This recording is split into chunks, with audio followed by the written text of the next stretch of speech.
মানুষের জীবনে তো বিপদ আপদ লেগেই থাকে, আর আমরা সবাই এই আপদ বিপদকে খুব ভয়ও পাই, তাই না বলো? কার সামনে কি বিপদ যে কখন এসে দাঁড়াবে আমরা তো তা জানতেও পারি না। আর সেই মায়ের পুজো যিনি সকলকে বিপদ থেকে রক্ষা করেন। অবশ্যই সবটাই হচ্ছে বিশ্বাস আর ভক্তিতে মেশানো সবকিছু। বিশ্বাসে মেলায় বস্তু, তর্কে বহুদূর। সুপ্রভাত বন্ধুরা, অপরাহ্নে সূর্যোদয়ে তোমাদের সকলকে স্বাগত।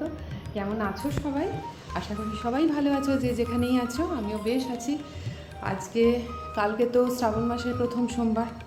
হাঁপিয়ে যাচ্ছি গো, খুব শরীরটা সব কিছু করতে করতে না, মানে শরীরটা সারবার সময় পাচ্ছে না। মেন ব্যাপার হচ্ছে ওটাই।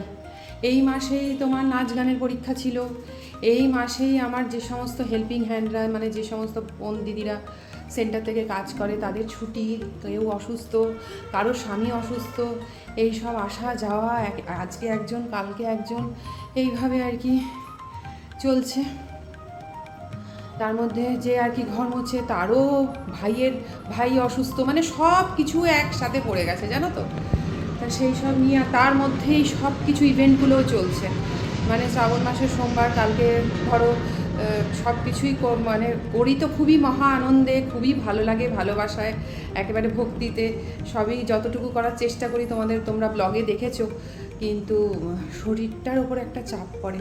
তার মধ্যে মহারাজ কালকে আর কি, চলো ছাদে যেতে যেতে কথা বলি। মহারাজ কালকে আবার ছাদে গেলে আবার প্লেন যাচ্ছে, আওয়াজ হবে, কথা হবে না। তার মধ্যে মহারাজ কালকে একটু অ্যাসিডিটি হয়ে শরীর টরীর খারাপ হয়েছিল, সেই নিয়ে একটু মন খারাপ ছিল, মানে বমি টমি করছিল আর কি। তো আজকে আবার পুজো, হ্যাঁ মানে আজকে হচ্ছে বিপত্তারিণী পুজো। তো লাল শাড়ি দেখেই বুঝতে পারছো, এই যে পরে নিয়েছি লাল শাড়ি, বিপত্তারিণী মায়ের প্রিয় রং। তো চলো, মা অপেক্ষা করছে, আজকে মাও দেয় আসলে।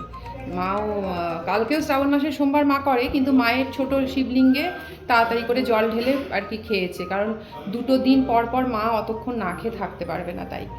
তো আজকে অনেকটাই বেলা হয়ে গেল, এসেছি ওপরে, আর তোমাদেরকেও একটু গুড মর্নিং উইশটা করে নিলাম। চলো। আজকে বাবা, কালকে যা বৃষ্টি হয়েছে গো, আমাদের এয়ারপোর্ট এলাকা একেবারে ডুবে গেছে। মহারাজের এয়ারপোর্ট থেকে কৈখালি আমাদের তো মানে একটা স্টপেজ, সেই একটা স্টপেজ আসতে আসতে 1 ঘন্টা 10 মিনিট লেগেছে, মানে এত জল। তার মধ্যে তো ভাবছিলাম যে আমার যে এখন যে কাজ করছে সে হয়তো আসছে সেই তোমার ঠাকুরনগর থেকে, সেই অত দূর থেকে ভোরবেলা বেরিয়ে কি জানি আসতে পারবে কি পারবে না, এই চাপে টেনশানে, হ্যাঁ মানে কি বলবো, জর্জরিত ছিলাম। তবে যাই হোক, এসেছে, খুব ভালো, এমনি ভালো দায়িত্বও আছে দেখলাম। কালকে যখন পুজো দিচ্ছি শ্রাবণ, তখন যে তোমাদের ব্লগটায় দেখালাম না বৃষ্টি নামলো, সেই বৃষ্টি এমন যে কলকাতায় একেবারে নৌকো চালানোর মতো পরিস্থিতি তৈরি করে দিল। কত মানুষের কষ্ট গো, কত অ্যাক্সিডেন্ট হয়, কত কিছু হয়। চলো। ঠাকুরঘরে এসে দেখছি মা অলরেডি ঝুড়িতে ফল সাজাতে শুরু করে দিয়েছে। হয়ে গেছে 13টা ফল। মা 80 কমপ্লিট হয়ে 81তে পড়েছে। তোমরা সবাই দেখেছো মায়ের 80 বছরের বার্থডে ব্লগটা, যারা জানো তারা তো জানো, কিন্তু এখনও দেখো, এখনও সব নিষ্ঠা সহকারে এই সমস্ত করে। আমার একমাত্র ভাই আর আমার বাবা চলে যাওয়ার পর মা পুজোটা করে বলেই না এতটা শক্তি পায় ভেতর থেকে। আজকে বিপত্তারিণী মায়ের মঙ্গলচণ্ডী পুজো, মানে আমরা চণ্ডীর রূপটাকে আর কি পুজো করি। তোমাদেরকে বলেছিলাম না যে সৌরভ গাঙ্গুলির দাদাগিরি থেকে দেখে আজ থেকে 15 বছর মানে আগে, মানে দাদাগিরিতে সৌরভ গাঙ্গুলির মুখ থেকে এই কথাটা শুনেছিলাম যে এই বিপত্তারিণী মা আর কি রাজপুরে ওনার মন্দির, ওনারা হচ্ছেন মানে পরম ভক্ত, এবং মন্দিরটা খুব ছোট ছিল। ওনাদের কন্ট্রিবিউশনে ওই ছোট মন্দিরটা বড় আকার ধারণ করেছে। ভীষণ জাগ্রত মন্দির, আর সব থেকে মায়ের সব থেকে মানে কি বলবো, এত দয়াময়ী মা যে আমার চোখে দেখা হসপিটাল থেকে ডিসচার্জ হয়ে পেশেন্টরা এসে মাকে স্পর্শ করে, মানে আমার জানাশুনো কোনো এমন কালী মন্দির কোথাও নেই যেখানে মাকে স্পর্শ করে প্রণাম করা যায়, আশীর্বাদ নেওয়া যায়। এই জিনিসটাকে আমাদের সবারই বলো খুব মানে মানে সকলের খুব ভালো লেগেছিল। ভালো লেগেছিল আর মাকে কি যে direct পাচ্ছি। হ্যাঁ, যে মাকে তো স্পর্শ করা যায় না, স্পর্শের যে একটা অনুভূতি সেটা এই মায়ের মন্দিরে গিয়েই পেলাম আর কি প্রথম। তারপরে তো সৌরভ গাঙ্গুলির মুখ থেকে শুনেইছিলাম, তারপরে আমরাও হয়ে গেলাম ধীরে ধীরে মায়ের প্রতি একেবারে অন্ধ ভক্ত। মানে মাকে মন থেকে ডেকেছি আর সেই প্রার্থনা কখনো সম্পূর্ণ হয়নি এরকম খুবই কম, মানে নেই বললে তোমার আছে এরকম? না বাবা, মাকে ডেকেছি অথচ সাড়া পাইনি এরকম কোনোদিন হয় না। যাকে যা করেছে সেই দেয়। সেই থেকে আমরা এই যে বিপত্তারিণী মায়ের পুজো করব সেটা কিন্তু অনেক বছর ধরে ভাবতাম। আমার শাশুড়ি মা কিন্তু হয়ে করতেন, ওঠেনি। মানে আমি ওই দুর্গার রূপের যে পুজোটা সেটা পাইনি। সেইটা এত বেশি তার আচার উপাচার যে আমি ভয় পেতাম ছোট ছোট বাচ্চা নিয়ে করবো। আমার তো 3 বার বাধা এসেছে, তাই জন্য আমি পাইনি। হ্যাঁ, তো এই আমার শাশুড়ি মা করতেন, উনি বাড়িতে কিছু করতেন না ওই ভয়ে যে কোনো কিছু আর কি অনাচার হয়ে যাবে কিছু মানে ওই সবের ভয়ে উনি দক্ষিণেশ্বরে চলে যেতেন। আমার শ্বশুর মশাই আর শাশুড়ি মা দুজনেই, মা বাবা দুজনেই চলে যেতেন দক্ষিণেশ্বরে। ওখানেই একেবারে পুজো টুজো দিয়ে 13টা লুচি 13টা ফল ওইসব মানে সব ব্যবস্থা আছে। হ্যাঁ, মায়ের দুর্গার যে বিপত্তারিণীর মায়ের পুজো সেটার নিয়ম কিন্তু সম্পূর্ণই আলাদা। এটা হয়তো অনেকেই জানে না। আর যারা তোমরা মনে করবে যে অতখানি করে তোমরা পুজো করতে পারবে অত আচার উপাচার করে, তারা তো অবশ্যই দুর্গার রূপটা তোমরা করছোই, কিন্তু আমি ভয় পেতাম ছোট ছোট বাচ্চা নিয়ে, বা আমাদের মেয়েদের যেরকম বাধা পড়ে করতে পারবো না তখন কি হবে, এই সবের জন্য আমি কোনো দিনই আর কি করে উঠতে পারিনি।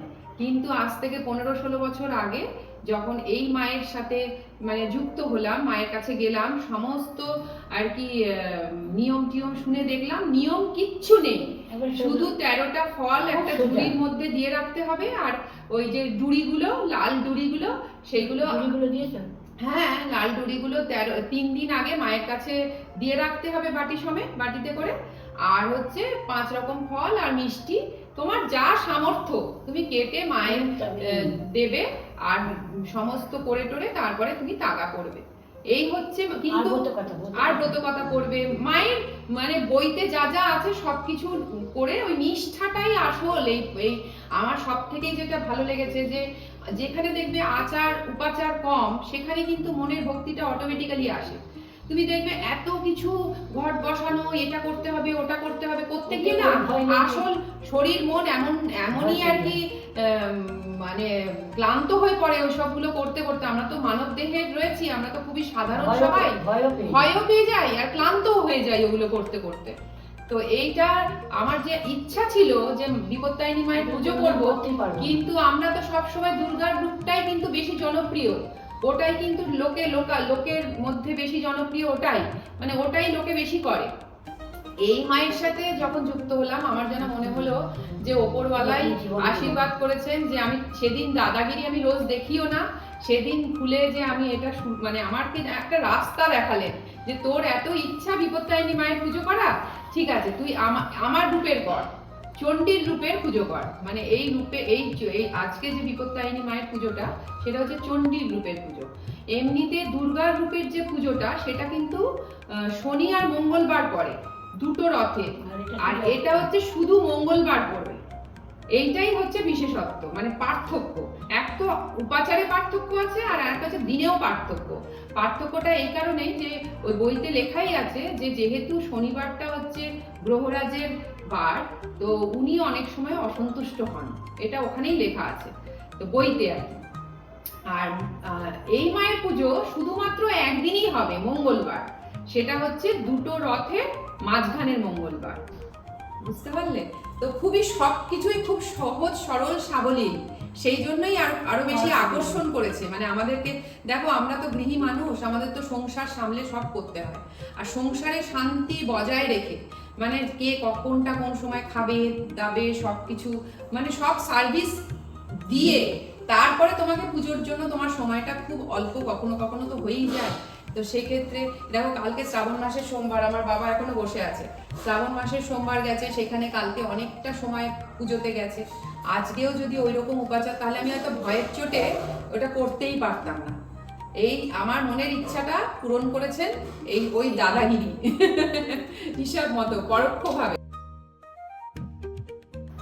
এই মায়ের আর একটা নিয়ম, সেটা হচ্ছে আমরা দুর্গার রূপে কি করি, পুজো দেওয়ার পর ডুরি পড়ি। এইখানে কিন্তু ডুরি আলাদা, পরে ব্রত কথা। ডুরি পরে ব্রত কথা পড়তে হবে। চলো, আর আরেকটা হচ্ছে ওই ডুরি কিন্তু 14 দিন পর খুলে রাখতে হবে। আর খুলে একটা ভালো জায়গায় রাখতে হবে, ধরো কোনো পরীক্ষায় গেলে বা কেউ অসুস্থ কোনো হলে, একটা শুভ কাজে গেলে কোনো শুভ কাজে তুমি যাও, কোনো বিপদে পড়লে, তখন আবার ওই ডুরিটা পরে নিতে হবে। ডুরিটা পরে সারা বছর রাখা নয়। না পড়লেও হবে, নিজের কাছে রাখতে হবে। হ্যাঁ, নিজের কাছে রাখতে হবে। পুজোর শুরুতেই আগে দুজনে দুজনকে ডুরি পরিয়ে নিলাম। দুদিনে নিরামিষ খাবে একবার, এই ব্রত করবে শুধু মঙ্গলবার।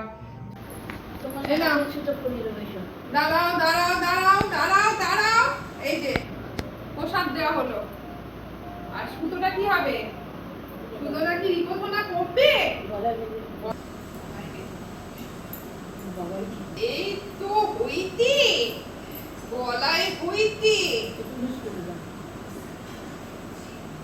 লুজ করে দাও। হয়েছে। ওই ভালো পড়েছে। ওর তো ভালো হয়েছে সেটিংটা। ও বাবু, ওদেরটা দাও। কোনো বাবু তো। ওদেরটা দাও। যারা বোন দিদিরা আমাদের সব সময় সাহায্য করে কাজে, মা তাদেরকেও পরিয়ে দিল। পুজোর সাথে সাথে প্রতি মঙ্গলবারে যেটা না করলেই নয় সেটা হলো এই ধুনোর ব্যবস্থা। ওতে লবঙ্গ দিলাম 3টে, কর্পূর দিলাম, ঘুঁটে ধুনো আলাদা আলাদা করে দিতে পারলে খুবই ভালো। আমার কাছে এই মুহূর্তে নেই জানো তো, কিন্তু এই ধুনো কাপগুলোতে ঘুঁটে আর ধুনো দুটো দিয়েই তৈরি থাকে, মানে এই কাপগুলোর মধ্যে দুটোই থাকে, কম্পোজিশন আমি দেখেছি, তাই এইটাই আমি বেশিরভাগ সময় ব্যবহার করি, মানে আমার সুবিধা হয় আর কি। মা সবার মঙ্গল করুক, অন্তত কোনো বিপদে যেন কাউকে পড়তে না হয়, সুস্থ শরীরে নিজের ঘর পরিবার নিয়ে সবাই যেন শান্তিতে থাকতে পারে। আজকে ব্লগটা তোমাদের কেমন লাগলো জানিও। দেখা হচ্ছে তোমাদের সাথে আবার পরের ব্লগে। তোমরা সবাই খুব খুব খুব ভালো থেকো।